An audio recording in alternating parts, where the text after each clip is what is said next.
On this episode of the Who Is This podcast, brought to you by Double R Communications and Sierra Pacific Mortgage of the Gila Valley, Davis and I had our first repeat guest on. We were fortunate to talk to Lee Patterson again. We thought it'd be good to have him in so we could talk about the upcoming football season everybody's excited about. It's always a good time talking to Lee. He's a wealth of knowledge in the sports world, and I always learn something new when I talk to him. So we dove into a little bit about the upcoming games and the upcoming seasons and some of our local teams here, so definitely worth giving it a listen. Lee, welcome back to the Who Is This podcast. Thanks for having me, guys. Yeah, man. We were just saying that you're our first repeat guest. Is that a good or bad thing? It's very deserving, and it's a great thing. Yeah, we're excited. It's been about a year, so people it has been. It's been a while since we've talked to you. Lots have happened the last year, I'm sure, and lots of stuff coming up. And me and Davis were just talking like we should have Lee come back on, and because you're getting ready to start your show back up. Yep. Your football season's coming. It's football week. So your busy time is basically from now until when? State basketball. Yeah. So end of February. End of February. Of March. Yeah. Very few weekends off because of that. Like, for example, this season, because of lack of officials in the AIA, we're doing three Thursday night games this year. So we'll have double 2 games in 3 weeks this year. So we're doing 14 high school football games this year. So, whoa. Wow. Because usually they're always on Friday. Always on Friday, so we've got to pick the team that we're going to do this year. So that's kind of cool, though. No, it's not bad. I mean, it's not a terrible thing.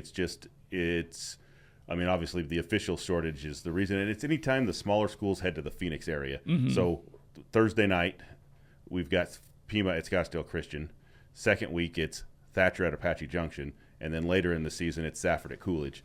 And all those are on Thursday nights. Thursdays. So no home Thursday night games this year, but just road Thursday night games. Gotcha. So. And then you're still doing your Friday. And then the Friday games are still. So, for example, it'll be Safford at Morenci in week 1, Blue Ridge at Thatcher in week 2 on those Fridays. So. Gotcha. Week 1 is this week, right? It is. So who's playing this Thursday? So Pima at Scottsdale Christian. And then we'll go Safford at Morenci on Friday. Okay. Cool. So, yeah. Awesome. So give us your insider. What are your thoughts on the local teams this year? I have thoughts on what should happen. Okay. But, obviously, I think everybody from Fort Thomas to Duncan and everybody in between is an injury away from having a bad season this year. Really? It's just the depth is not there anywhere. All the teams are pretty thin. They're pretty good 8, 9, 10, 11 deep. But after that, it's the same 9, 10, 11 on both sides of the football, though, right? It's not different guys at this level. So they're an injury away from having to scramble. Yeah. And that's, I think, where small school football is right now. Mm-hmm. Not just here, everywhere. It's the numbers aren't there like they used to be for whatever reason. And so you're an injury away from scrambling. Yeah. So. Which, sometimes that's when you find out what you got. Somebody gets hurt and somebody else has to step up and they can surprise you. Yeah. You never know. And in some places, sometimes that never gets to happen because there's always that guy ahead of somebody. But, sometimes that guy gets hurt and now you have to find out what you got. And that's how you develop faster. And then sometimes that person or team takes the lumps that year, but it's building for the next year, especially if you're going from like a senior to a sophomore. Lots of valuable experience. There's going to be tons of experience. It may not be real fun, but it's going to be experience. Yeah. Why do you think that is lately? Like, are there not as many kids playing? I think that there's the camp of football's super dangerous and I'm not going to let my kids play, but there's also a lot more other opportunities that aren't football that are available. We've got esports now that are a thing, and who doesn't want to stay inside and play video games if you're really good at playing video games, right? Some of those kids you would still come out for football. They've got high school sanctioned esports now? Safford has an esports team. No way. I didn't know that. And Eastern Arizona College has a scholarship esports team. Right. I knew EA was doing it, but I didn't know the last couple years Safford had an esports team. I know their advisor or coach, I'm not sure. Come after me, I guess. I don't know if they're a coach or an advisor, but they left in this last season, so I don't know what they're doing this year. But they've had an esports team. Yeah, the AIA has sanctioned esports. Really, I didn't know that. Yep, and they have the Valley Christian team, It's new to me. I don't know the vernacular for esports, but they went to the national championship last year. So, really? And I don't remember what game they're playing. Okay, that's what I was going to ask, because esports, I mean, so there are a million different video games. So under the high school level, there's like three. There's 3 games. There's 3 games that they play, and I've heard them before. And if somebody brought them up, I go, "Yeah, that's the game," but I can't remember off the top of my head. There is, I think it's like some sort of Mario Kart. Pokemon Snap, some sort of Guitar Hero.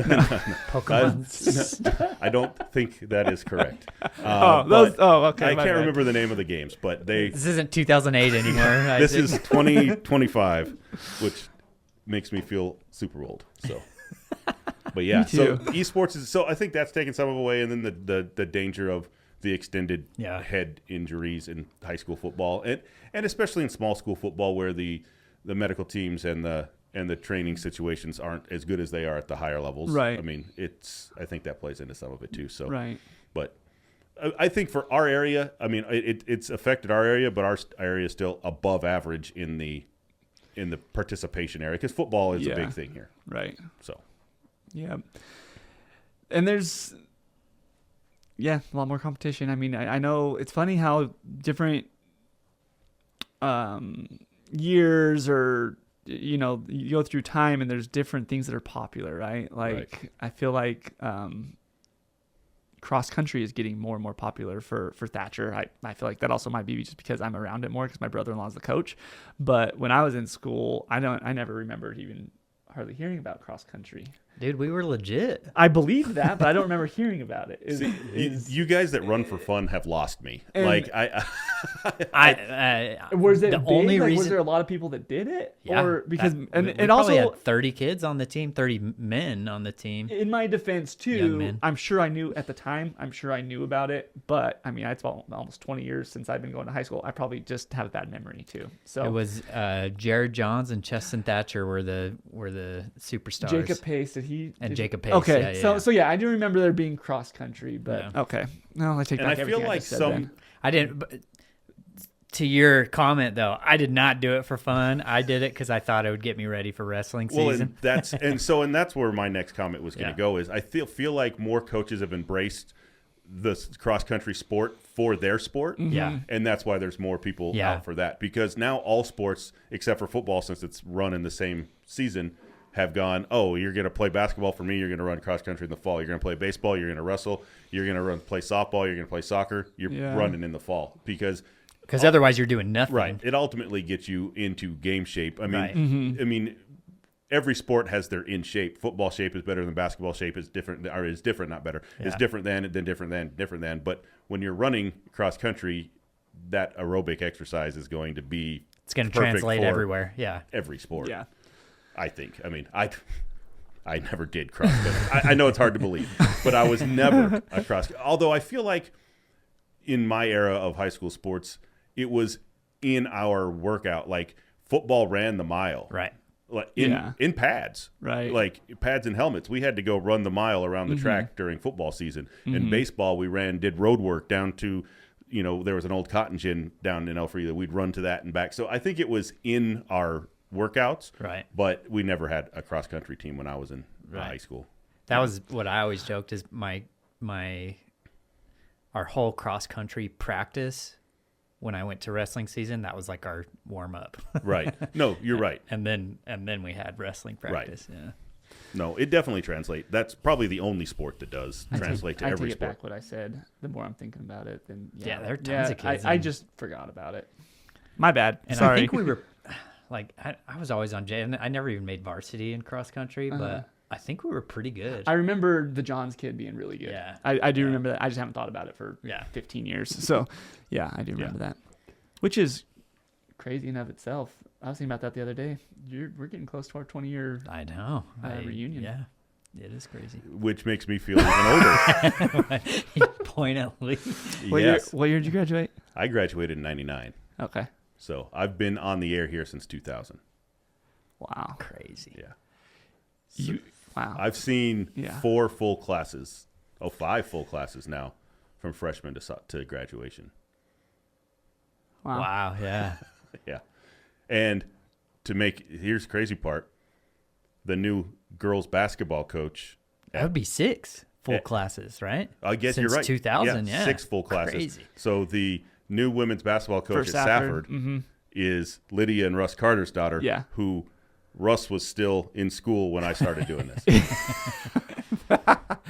So I've seen, I don't think I've got to I've seen, so the first quarterback, I think I mentioned this in the first show, the time I was on, the quarterback at Thatcher, my first year doing a state championship game was Mark Palmer, who has now been a dentist for how many years? Right. So, I mean, it's been.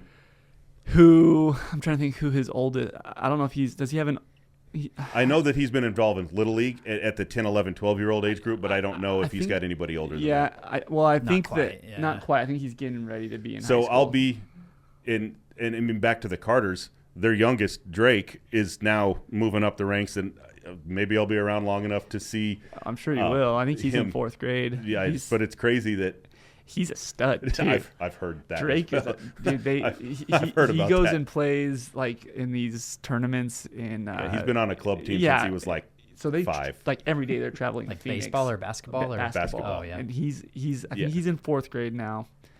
Maybe he's in 5th grade now. I think he's a year below my son Kyson, who's in 6th grade. So I think he just started his 5th grade year.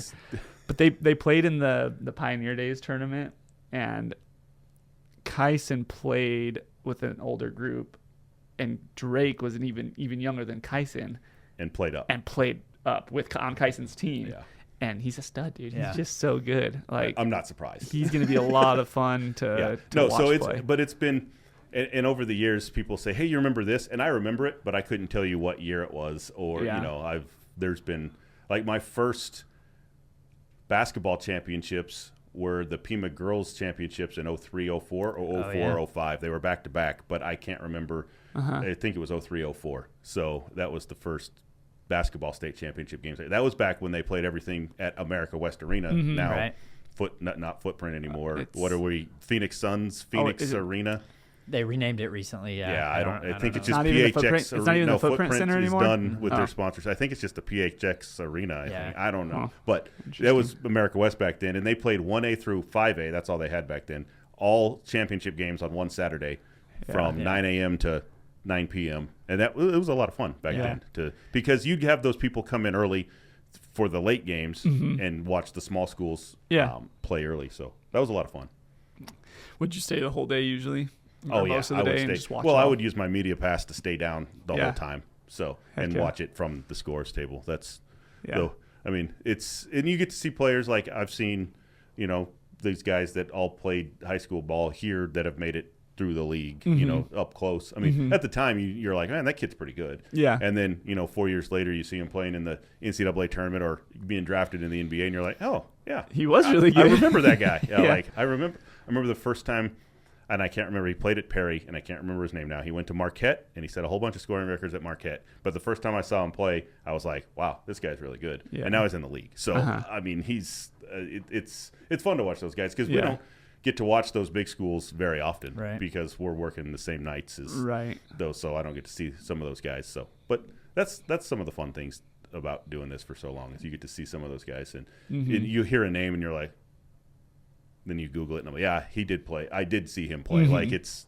well, and I'm sure there's a ton that you don't even remember that you watched play. No, you're right. Well, and if I said their name, like even small school guys, or if I've worked for somebody else doing a big school game, I'll hear a name and I'll go, yeah, I've said that name before, and so I'll Google then you'll it. Look them up. I'll Google it and go, oh yeah, I did that. So that's pretty fun, and that's becoming more and more. Arizona's becoming a nice high school hotbed for many sports. For years, it was baseball, softball because you can play it for year round. Right. But now basketball and football is really catching up.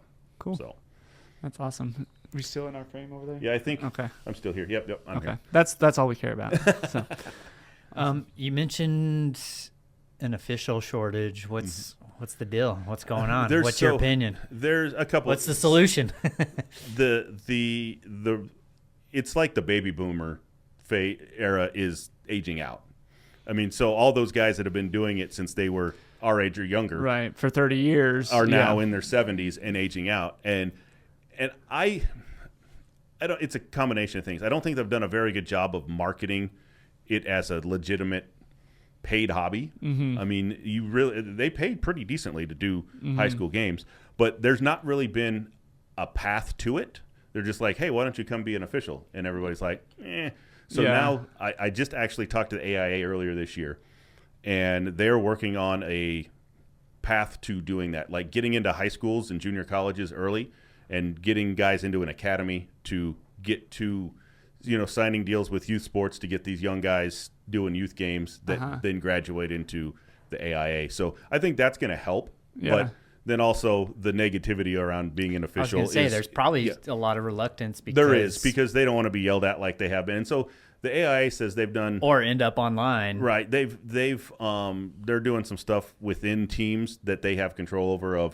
There's now harsher penalties for being ejected for foul language at an official for players and coaches. Mm-hmm. And then some districts At what level is that? high school, at the varsity level. Oh, okay. Or I guess any level in high school now. But I talked to somebody who said their district has doubled the AIA's penalties. So if you are ejected from a game for cursing or running into an official, anything involving an official, you get 4 games. Oh, wow. And so that's football. That's half your season. That's half your season. Some of the Jeez. districts have started to do some of those type penalties. So it's 2 games right now for. And is it the same for football, basketball, baseball? I believe there's a percentage actually. Okay. It's some of those sports that play more games, you're out for longer. Okay. I don't know the exact number, but it's a percentage. 4 of games for football is crazy. Mm-hmm. And that's 2 of them from the AIA and 2 of them from your own district. So they're trying to crack down on some of that as well. And which rightfully so. Keep your temper together. The AIA has said that on-field stuff has been controllable, and then it's up to the districts to control home crowds. You know, that's what I was going to ask. What do you do about parents? The AIA really has no control over regular season games. Like even for our press credentials, we don't have to have them to get into regular season games because the local sites are run by the school or the athletic department that's hosting that site. So they really only have that umbrella. But then the playoffs is where all that stuff kicks in. So if you're not working on that in the regular season, you get to the playoffs, then you may have an issue. And everybody here makes the playoffs. So usually. Yeah. And there's more chances now. 2A expanded for football. Now 24 teams are going to the state championship in 2A. Really? Yeah. Well, but Thatcher's not 2A. No. Pima is, and Fort Thomas is. No. Fort Thomas Pima isn't? and Morenci is 2A. Fort Thomas is. Duncan and Fort Thomas are still 1A. I knew that. You I did. knew Duncan was 1A, Yeah, but for some Duncan. reason Fort Thomas was 2A at one point, right? No. And they 1A both- You know what I'm still doing? 8, I'm right? thinking when Pima was, I was thinking they were in the same, but Pima used to be 1A. Yeah, Pima used to be 1A and then moved up. So Pima, Morenci, 2A, Thatcher, Safford, 3A, Duncan, and Fort Thomas are 1A still. And 1A is still 8-man. Yeah, 1A is still 8-man for football. And everybody, so another thing that is they did, so each conference, 1A through 6A, has a committee. Each sport in that conference has a committee of ADs, coaches, admins, and they give their recommendations to the AIA to implement new stuff for. So it works in reverse. So a lot of the misnomer is the AIA telling people what they're supposed to do. It actually comes from the ground up. So this year the 2A said, hey, we got 59 football teams in 2A. We want to take a bigger percentage of our teams to state. And they said, okay, bring us a proposal of how we should do that. And they did, and it passed. Mm-hmm. So now then each, like 3A is the top 20 or the top 16 teams straight. No conference winners, no special considerations. Is that determined by PowerPoints? That's determined by the Max Preps PowerPoints. Yeah. And so in 3A, they're taking the top 16 going. 2A is taking 5 region winners, and then the other 19 teams will be at large from the – and the region winners are determined by – follow the bouncing ball here. 9 regular season scheduled games. Week 10 is going to be number 1 versus number 1 from every region. But not a playoffs, though. No, it's still just a regular season game. But the winner of those games, regardless of – So week 10 is not scheduled? Week 10, you don't know your opponent. Yeah. So you'll And know it's your not the opponent start of the week playoffs 9, yet. and it's not the playoffs. But the winners of those week 10 games will get the 5 auto bids, regardless of your seeding. So if you're a number 1 in a lower division and you're ranked 13th, and you're the top team in that region. So how many divisions are there? 5. There's going to be 10. There'll be 5 winners. Okay. So the 10 number 1s will play each other, and the 5 winners will get the auto bids, and then everybody else How do they will fall decide back. which number 1 plays which number That 1? is predetermined, so they know which region they're playing. They just don't know who that team's going to be. One team is, and next year, it's a 2-year block, and it's home and home. So you could have the best 2 teams play each other. If Pima wins their region this year, they'll probably play Santan Charter, who is going to be a top 3 team too. So that's going to be a good battle. And if Arizona Lutheran wins their region, they'll play Scottsdale Christian in that Week 10 game, which is like a semifinal matchup too. So there'll be some good matchups. So Week 10 is going to be a lot of really good football. Yeah, it's going to be a pre-playoff. Really. Yeah. I mean, all of them will be playoff matchups. Pre-playoffs with not the one playing the 16th seed, Right. like really good games. And so then they'll fall down. The losers will fall down into the other 19 and then be seeded accordingly based on their PowerPoints. And 1A only takes 12 teams. So, and they're seeded. In some of their sports, 1A uses some human element to seed it, but everybody else uses the PowerPoint rankings. Yeah. But how many 1A schools are there? Not many left. Teams? Not many left. Less than 20, I think. Yeah. Dang. So that have football teams.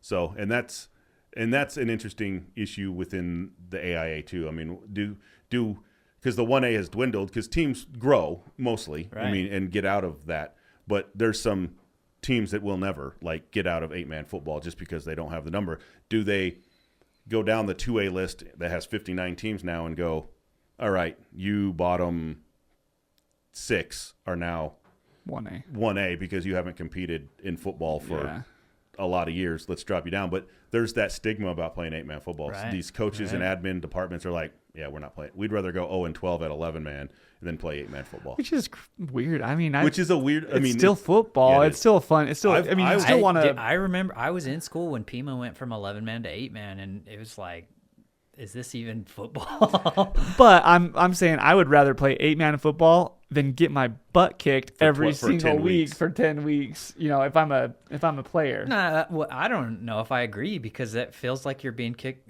Like, no offense to 8-man football.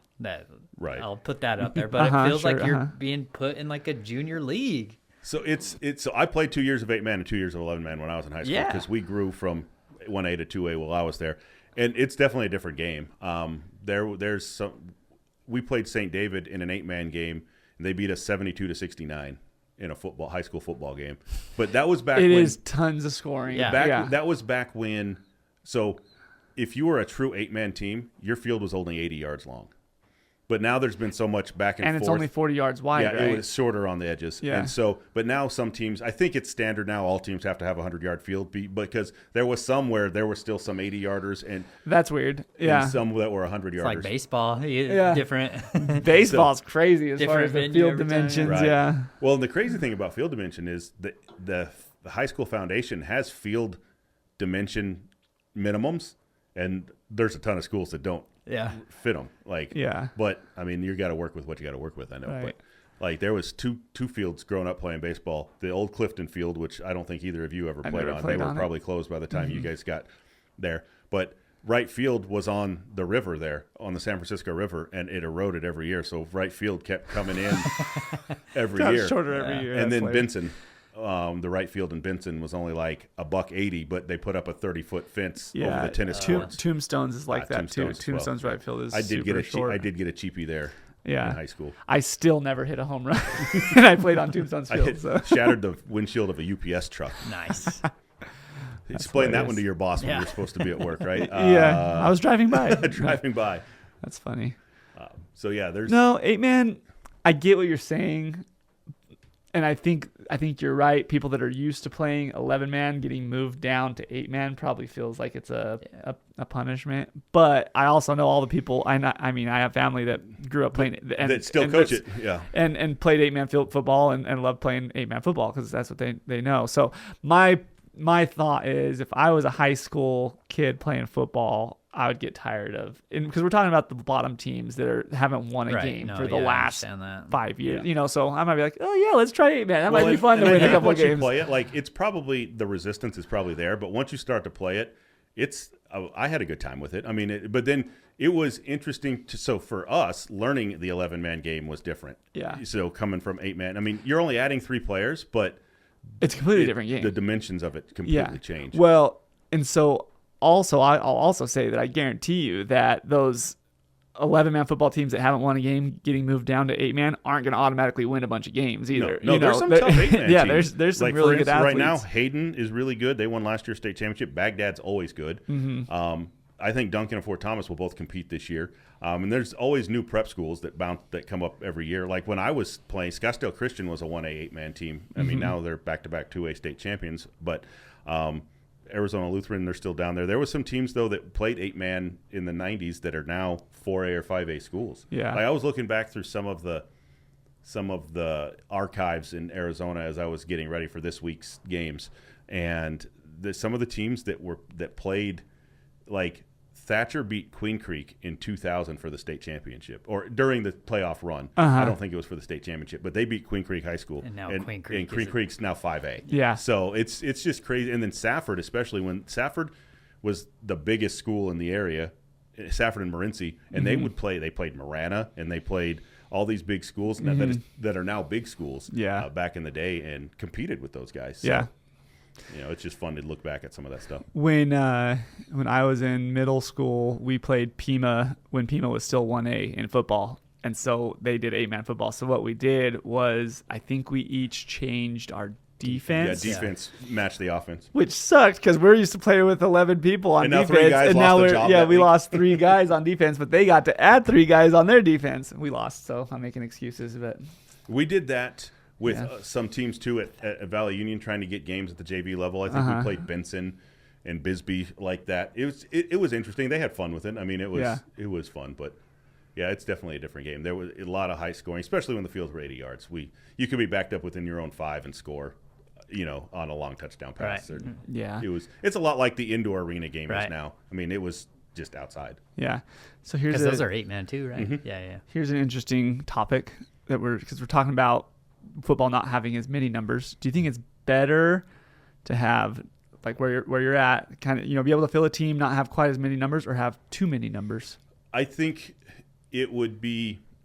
I don't think you can ever have too many, because they allow you to play lower levels now. Like you have a true freshman team, you have a true sophomore team, you have a true junior team that you can compete at those levels. And now they have a thing called JV A and B in AIA, which is A has some juniors on it. So the unwritten rule was juniors weren't supposed to play JV. But then you'd have some of these juniors that never got time at the varsity level and couldn't play JV. Right. So, and then you'd have coaches still play them, and the other coach would be all, hey, you played your junior, that kind of stuff. So the AIA said, okay, we'll do A and B.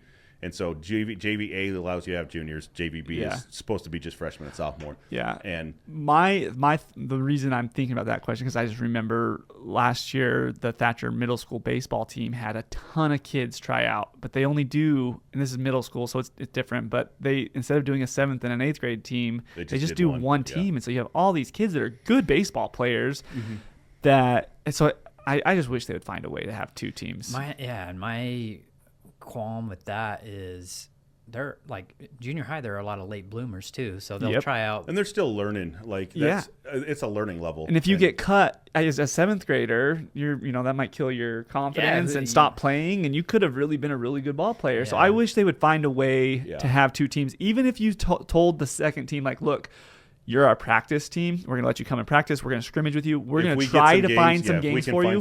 But you cannot expect to play in any of these games. Yeah. And I think that parents and students would be okay with that.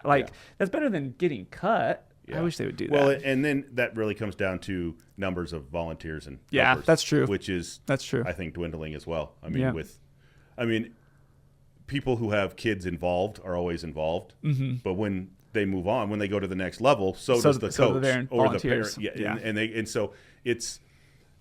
I always joke. Sanders. Yeah, right. I always joke with people is, especially on my social media pages, like every year it's new people.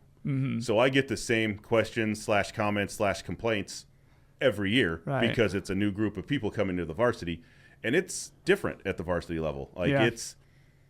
You're trying to win football games or baseball games, and winning. I mean, I think at the lower levels, in my opinion, should be about fundamentals and learning. I mean, wins will come, and it is more fun when you're winning, but you should be learning. It doesn't really matter. Right. It should be learning. You're developing. I'm never gonna.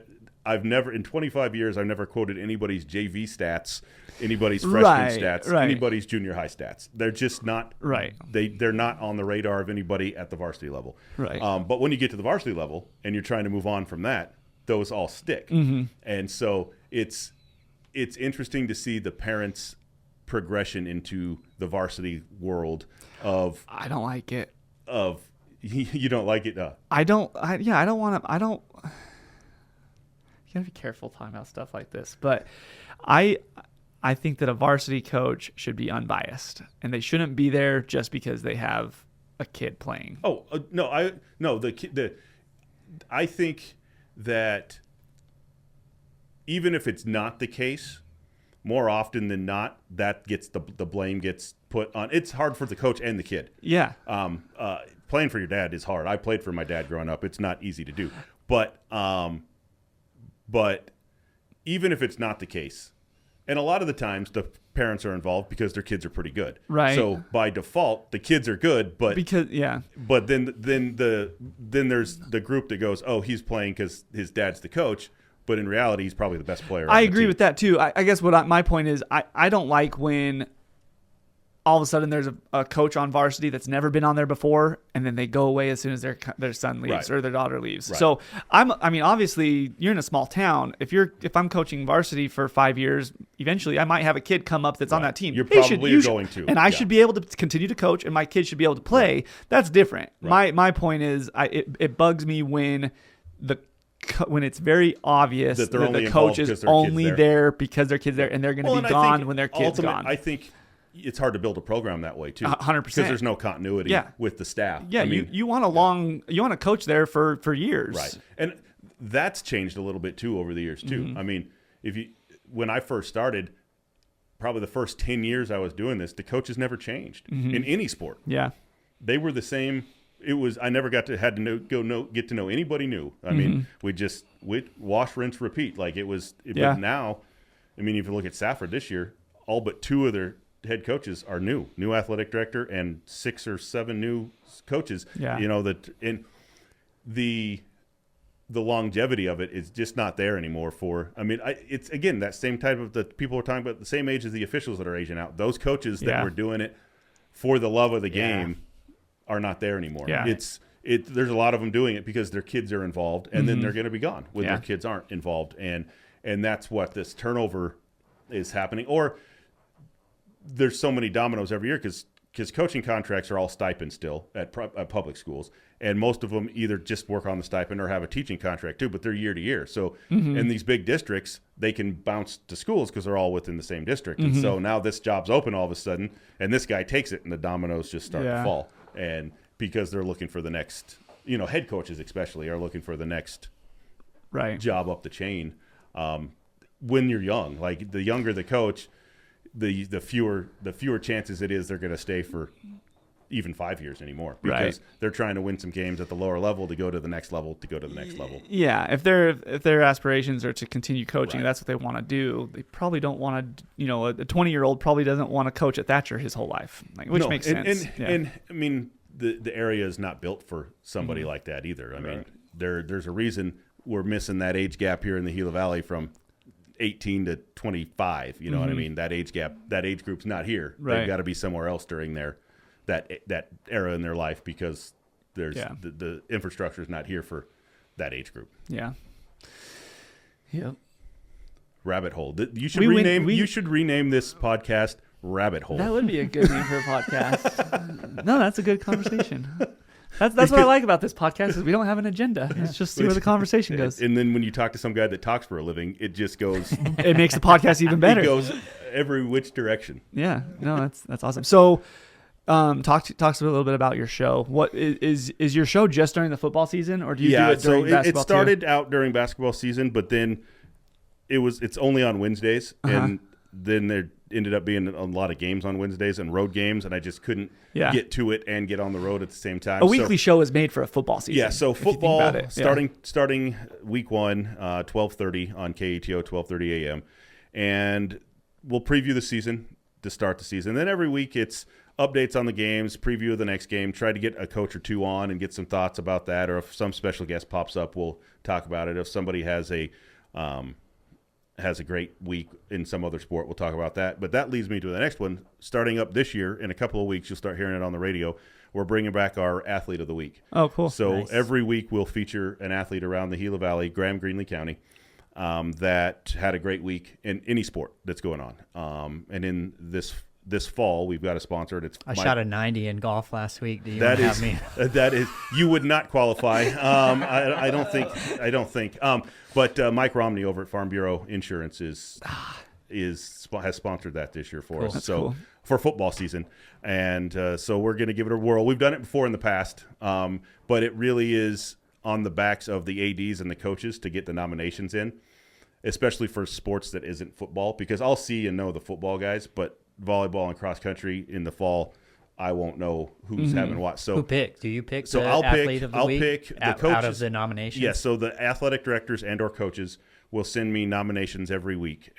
Monday at noon, they've got to get them into me. And then I'll look through and see who's had the best week. And then from Tuesday through the end of that week, we'll promote them on the air. And That's cool. and so it'll give a chance to give other non-Power 5 sports some dues, because Right. I mean, going back to cross country, I could go watch a cross country meet and not know how to pick a play. Like the coaches it's really the ADs and coaches that are going to tell me, hey, this guy especially, or if they have a cool story, like we want to highlight some Right. stories Yeah. too. I mean, it's, you may not have had the best week, but you overcame this, or You broke your personal best, or it's yeah. a PR, or you've overcome some injury and it's your first this back from this, or we just want to highlight some, the real stories of people of high school athletes around the Gila Valley. So we'll see how it goes. I mean, it's a couple of weeks you start hearing. We got to have some games before we have athletes of the week. So Right. we'll Well, see. you could fill Davis. We could fill this is the week hey, nice for job it. breaking 100, man. The unofficial athlete of the week. But so we'll start do that. You'll be hearing that on all of our stations coming up in the next couple of weeks as the seasons get going. But yeah, the show will kick off and we'll go from there. Wednesdays at 12:30. Wednesdays at 12:30 on 12:30. Yep, 12:30. Then when time You don't have changes, to listen to it live, though. So you're right. That's a good segue. If you don't listen to it live, anywhere you get a podcast. Yeah. Anywhere this podcast is, my podcast is. Yeah. You just search Overtime with Lee Patterson. It's on all the major, I don't remember all of them now. YouTube, It's on Spotify. It's on Spotify. It's on Google. It's on iHeart. It's on... Do you of the video above. record it? Nope. No, it's I just have a audio. face for radio, Davis. That is why I'm on radio. No, just audio. Yeah. So I upload it that afternoon. I'll edit it and chop it. I chop it. I take out all the commercials and stuff. So it's just audio of the show with no breaks in it. So it's about a 24-minute show by the time I edit everything out, and it's usually up by about 2. Unless I forget. Yeah. And that starts this Wednesday? It starts this Wednesday, so it's probably out now. Yeah. Courtney's probably, we're going to try to have her get this posted by Thursday. So we'll miss So the it first. still will probably yeah. be out. The Yeah. show will be out by Yeah. the time you're watching this. So just subscribe. You'll get an alert every time. And it's also on our Gila Valley Central website near where this podcast Where we is are, yeah. listed on the drop down. You can see the Overtime with Lee Patterson. So they can go back and listen to yesterday's Yeah, episode.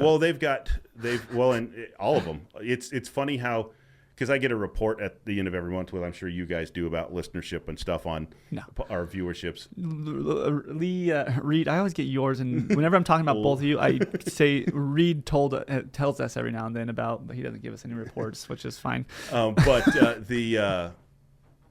as the season ramps up, I get reports that people go back and listen to the old stuff because they're looking for new stuff. Yeah. And so that tells me when it's time to start the podcast. When people start listening to old stuff, then it's time to get, because sometimes, like, I was going to start the podcast last week, but the D-backs played a 12:30 game last week, and that was before the Cattell crash.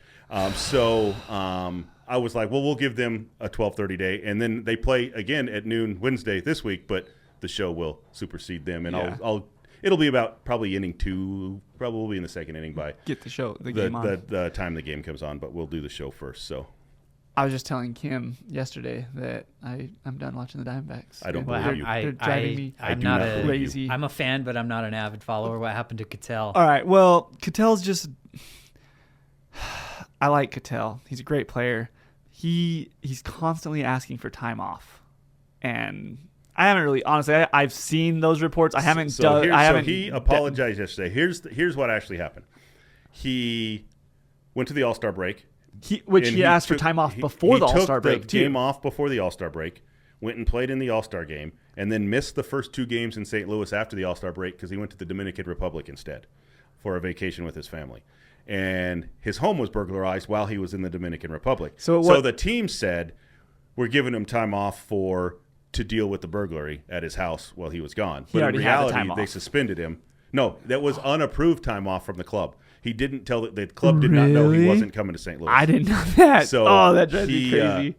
So they suspended him without pay during the time he was dealing with his burglary. Yeah. And now all that is coming out. So Nick Piacaro, who broke the story, interesting backstory with him. I met Nick 20 years ago at Apache Junction High School doing the Pima Valley Union 1A state football championship game. He was working for the paper then, the Arizona Republic then.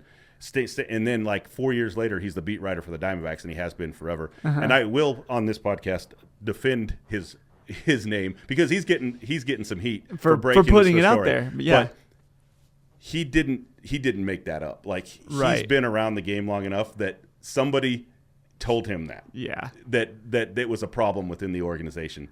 And the timing was probably a little odd as the team was heating up. I'm not going to debate that, but I don't think Nick Piacaro made up the story. I think it was a legitimate story on the back end. And my thoughts too is how much of that really affects the Diamondbacks giving up 6 runs in the 8th inning. You know what I mean? Because that's the thing is what I'm mad about the Diamondbacks is they just lost 3 out of 4 to the Colorado Rockies, who are absolutely terrible. The worst team, who are absolutely terrible. After they had won 5 in a row, 6 or 7. Yeah, they won 6 or 7. So they're on this huge heat streak, going into a 4-game series against the Rockies, who we just swept. So we should be able to continue this heat streak and really push for a wild card. And each game that they lost, they blew the leads like they have been all freaking season. So, anyways, that's why I'm frustrated with them. Yeah, no, the bullpen has been terrible. Yeah. And Isaac and I have had long conversations about the Diamondbacks off the air this year. So the D-backs aren't going to get the time for this week. We're going to do overtime. Understandable, yeah. So, they'll get in the second inning. So all the overtime is a podcast post show. It's not streamed live during. We just record and upload later. But all of our ball games this year and for the last several years are live. You can listen to them anywhere in the world. GilaValleyCentral.net. Go to the ball games page and if there's no audio there, that means we're not on the air yet. It's not a live feed until the games come. Gotcha. So then you can listen, and then they're archived on there too, so you can go back and listen and all that stuff. So I think we should have a good season. I think the teams should be competitive this year. I don't know enough about the rest of the state yet to know how deep they're competitive this year, but they should all be competitive this year, which makes for a better football season in general. I would rather see everybody be competitive.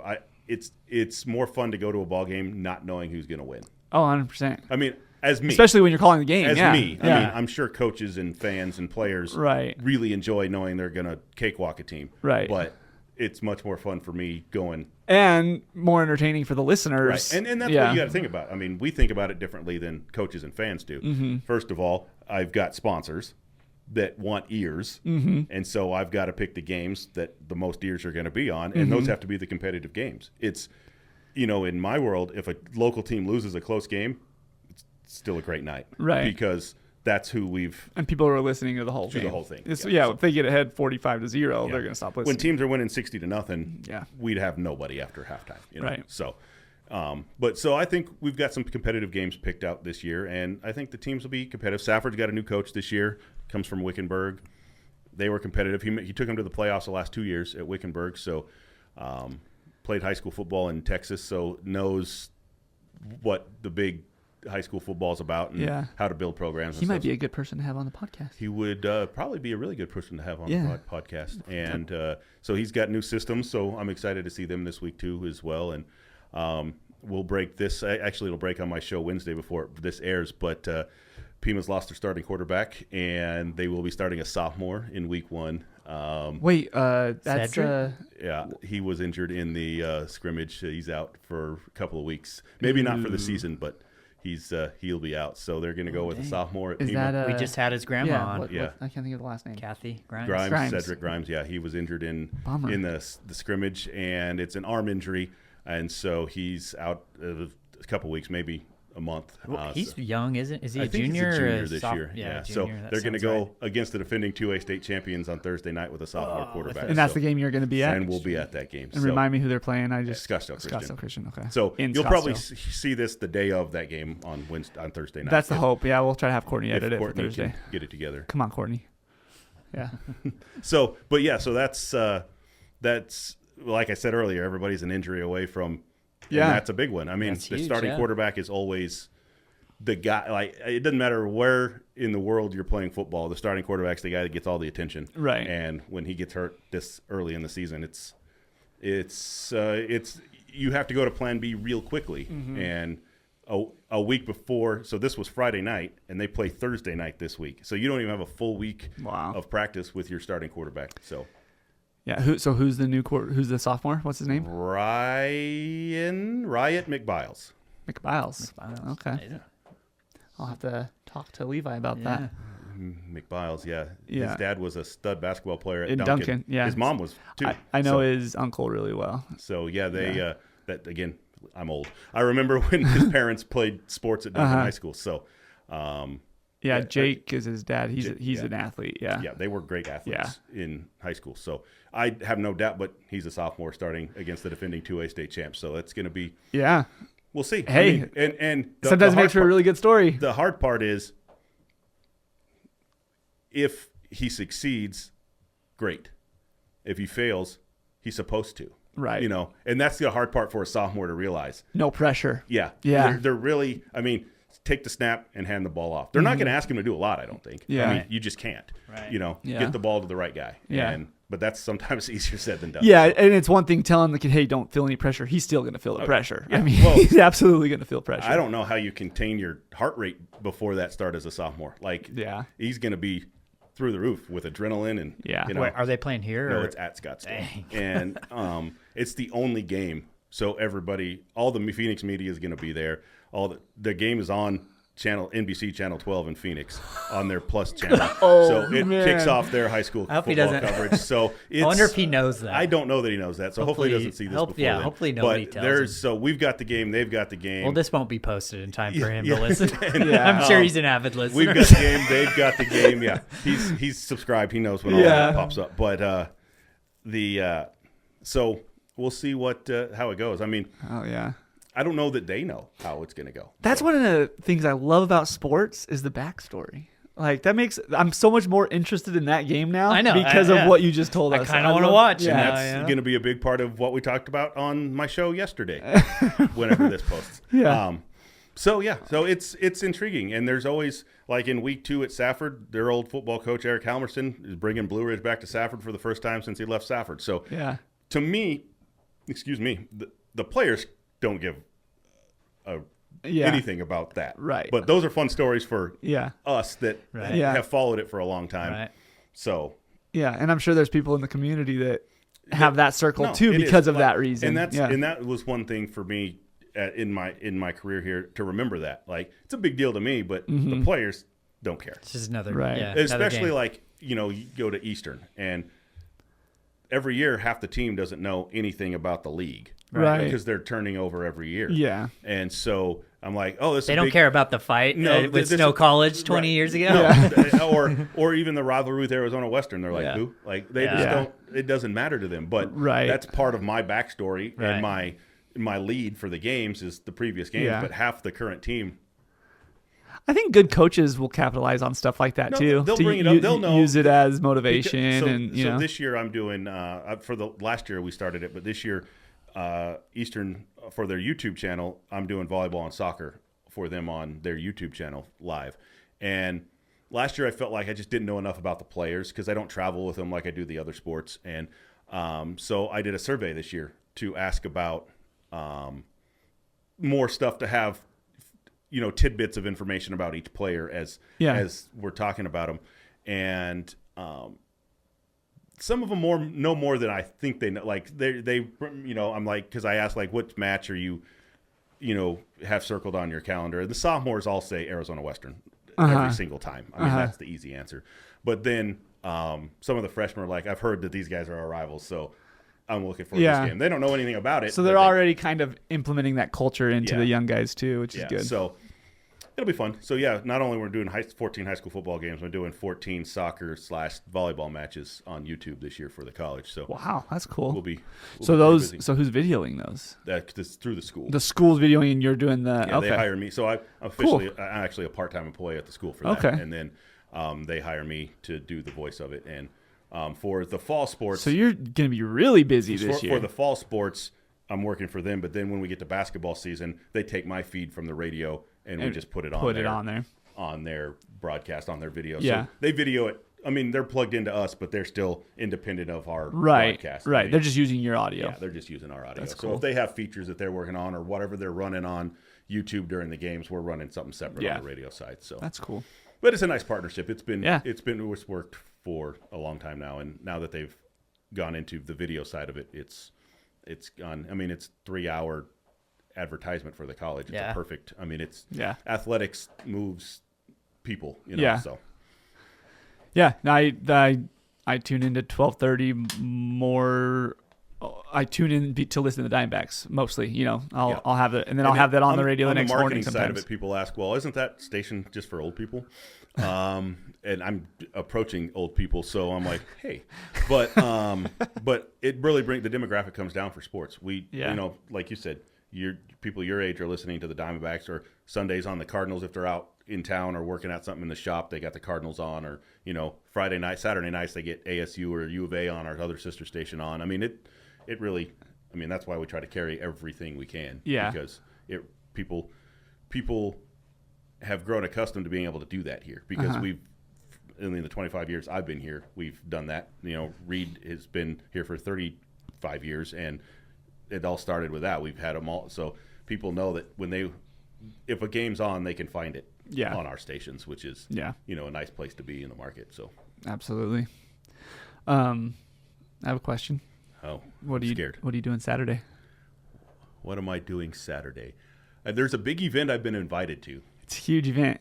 One happens once a year. It does, and I don't know if I'm available for it. You're never available, Lee. Every year he says, at least you're being upfront and saying it now, because every year he usually is like, yeah, I'll be there, and then he doesn't show up.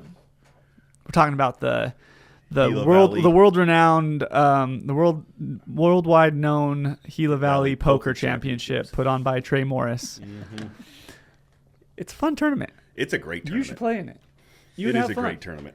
It really is. It's the Gila Valley Poker Championship started. So it's been, I think, 11 years. He's done it every year for 11 years. And here's the funniest part. He's never won it. Maybe this year's his year.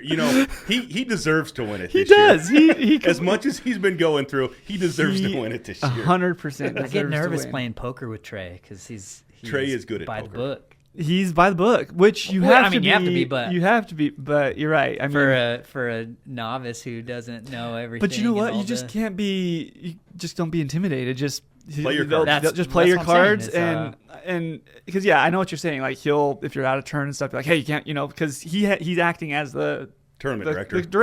So and then when you're playing cards and there's money involved, you can't have, it has to be by the book, or else you have people say, there's rules for a reason. No, it's morphed into a pretty good tournament. Yeah, he usually has about 20 people show up or so. Where does he do it? At his house? In his basement. Yeah. Well, he's done it in different places throughout the years. Yeah, different people in the friend group that will host it at different places. Shane Britt plays in it usually. That's how I know Shane. Did I tell you that? That's how I know Shane is playing poker with him. But that's how I met him too. Really? Yeah. But yeah, he's doing it in his basement this year, and it's a fun tournament. It is. And that is there. At once upon a time, there was a really big poker group in the Gila Valley, and then 2008 hit. Yeah. And it hasn't been the same since. Yeah. But there was a big poker group. Every week there was a huge game going on. Yeah, all over, and people out of the woodworks that would come and play in it. It was a good. It felt back then like it was underground, like it was. Yeah. But now it's above board. I mean, it was above board then, but it's not that stigma that you had 10 years ago of people going, "Oh, you're playing poker, right? Not in a casino." Yeah, yeah, it happens all the time. And it was a good group. I mean, it was. I think I'm friends with everybody I met in that original group still. Yeah. So it was a fun. Now I have too many hobbies. That's what I was telling him before. He was trying to get me to do Frisbee golf again. I was like, I just have too many hobbies right now. Yeah. It's. And I'm not willing to give any of the ones I like up. Yeah. No, that's being an adult is fun, isn't it? Oh, it's so fun.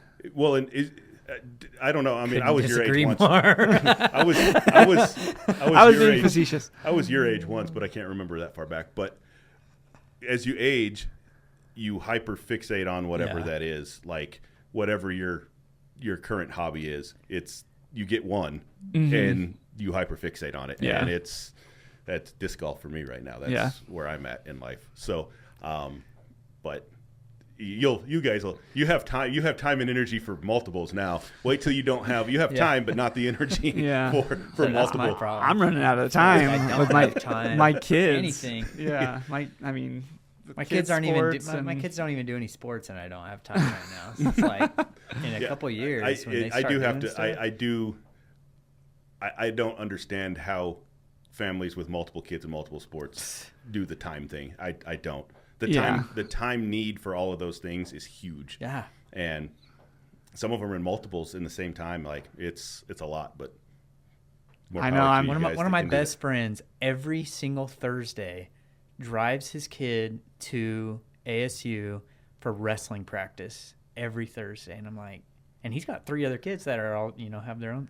And he has a job. And he has a job, and I'm like, and his kid is a stud wrestler. And that's part of getting out of the valley to get some exposure too. I mean, that's what they're counting on there. Not only is he getting some good wrestling practice, he's wrestling in front of the people that can get him somewhere. Definitely, yeah. And living in a rural area, it's easier now than it used to be with social media and video and everything's videoed. Like, there's kids that I've seen play in this area that could have played at the next level, but we couldn't get them in front of anybody. Yep. Or the parents couldn't or wouldn't take the time to get them in front, the time it needed to get them in front of people. Yeah. It takes that, or even more sometimes back then to get them in front of people. Now you can shoot a video and or a highlight film or social media. That's one of the things I try to do with my social media, especially my Twitter/X, is tweet people's performances like that, because it's turned into, especially in the sports world, that's turned into a spot where someone might see it. And the weird part is parents don't understand. If you're a senior and haven't signed anywhere, you're probably not going to sign anywhere, right? Or at least be committed, because it all happens the summer before that. After your junior year is when because they're looking for the next year, right? Always. So, your junior year is your recruiting year. So just keep that in mind, if you're watching that. You've got to get the clock started a little bit sooner for your kids. If you're doing that for them, get them. Your freshmen, probably not so much, unless you're a stud on the varsity at the freshman level. Probably don't need to worry about that. But if you're starting as a sophomore, and if you're the guy as a junior, that's the year you need to get in front of coaches, because that's when they're going to start recruiting you. Yeah. Which that's hard, because a lot of times, kids don't get that chance till their senior year. And then and weird things, schools drive right through the Gila Valley to go to Tempe, and don't stop here to see kids. Right.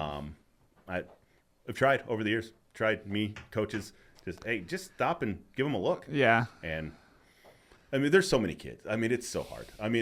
I could see both sides of it with not having somebody involved directly in it. Feel like I'm looking from the outside in, and I get it. Like, I can go to Tempe, I can go to the Phoenix area and host a camp and see 200 kids, right? And get the guys I want, and stop in Thatcher and stop in the Gila Valley, and maybe there's one kid that I can take. Right. It's a numbers game for them. Yeah. So that's where it's on the kids and the parents, if they really want to be discovered, to put that effort out to get found. Yeah. You've got to. And that it's a commitment to it. Like, it's the double-edged sword of specializing in a sport or being a multi-sport person. There's not enough time in the clock to do both. Like, because of that reason. Like, if you're good at this thing, you're probably going to spend most of your time doing whatever you're the best at, because that's your chance to do whatever you want to do. But coaches love well-rounded athletes that play other sports too. So Yeah. I don't know. What do you do? I don't have an answer for that. Yeah, that's a tough one. So before we wrap it up, I want your picks for each game from the local teams. Who's going to win this week? This week, if you're willing. I think it's pretty safe. I think I don't know final scores, but I can tell you how close they're going to be. That the Pima Scottsdale Christian game margin probably just got a little bit bigger with Pima losing their starting quarterback. Mm-hmm. The things they're gonna have to do is control the clock and keep the football. Mm-hmm. If they can do that, they can keep the game close. If not, I think Scottsdale Christian goes ahead and run away with it. Gets that one by a fairly large margin.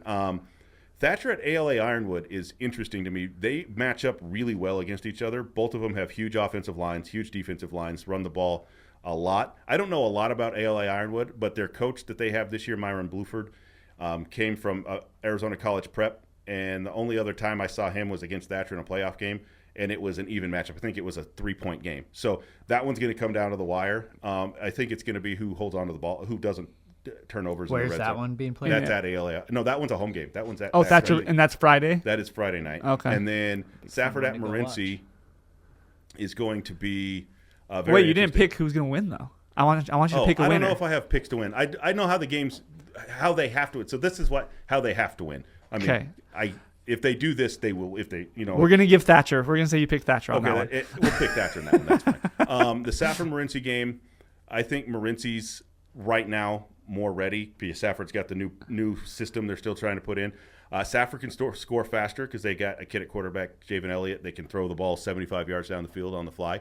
So they can score faster, but Morenci is going to grind it out. So if that one's shootout, Safford wins. If it's a grinder, like Morenci wants it to be, they win. And it's a 50-50 game. I don't really know who's going to win that game because of the different styles. I really don't know who's going to win that. It's at Morenci, so I'll probably give them the edge to start the season. Okay. Fort Thomas and Baba Kivri. Baba Kivri, I forgot about them. Baba Kivri. I don't know. Fort Thomas is got some guys back.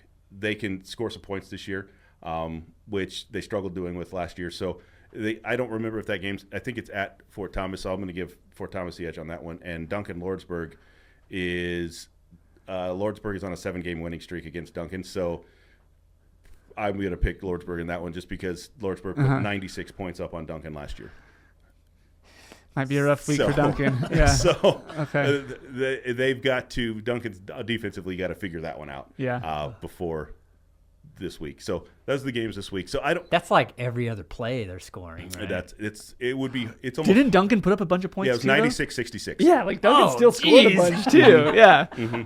That's crazy. Yeah. So it's not like it was 96-6. Yeah, it was 96-66. And that's hard to score that in a – 48 that's what I'm saying. Ball game. Yeah, that's like every other play. That's insane. So that one, 1998 was the last time Duncan beat Lordsburg. So I think you're going to need a big game to be able to do that. I'm not saying they can't, but they're going to need a big game to be able to do it. Lordsburg's not part of the AIA. No, it's a crossover game. New Mexico, Arizona crossover game. So yeah, that's a lot. Yeah. So that's my non-committal, committed answers. Well, exciting times, and now that we've talked, I mean, we have to post it this week before the game. So now since we talked about everything going on, we've got it's going to be pointless to post this next week. So we'll talk to Courtney. I'm sure she can get it done. Cool, man. Anything you want to share before? Thanks for having me. Yeah, just check us out, GilaValleyCentral.net. All the broadcast schedule's there. You can hear all of our games on there anywhere. KATO 12:30 a.m. on Thursday and Friday nights this year. And, we'll get the season going. Cool. It always blows my mind talking to you, the things that you can remember and just off the top of your head, like all those facts that you just said about all those games and who coached where and all that. I'm like, it's impressive, man. So you are good at what you do. I appreciate it. And we enjoy listening to you, man. Thanks, guys. We're glad that we have somebody like you to cover Gila Valley Sports. We're lucky. Honestly, we are a lucky community to have someone as good as what you do. So I appreciate it. We appreciate you, man. Guys. All right. Thanks, Lee. Thanks. Like Gucci.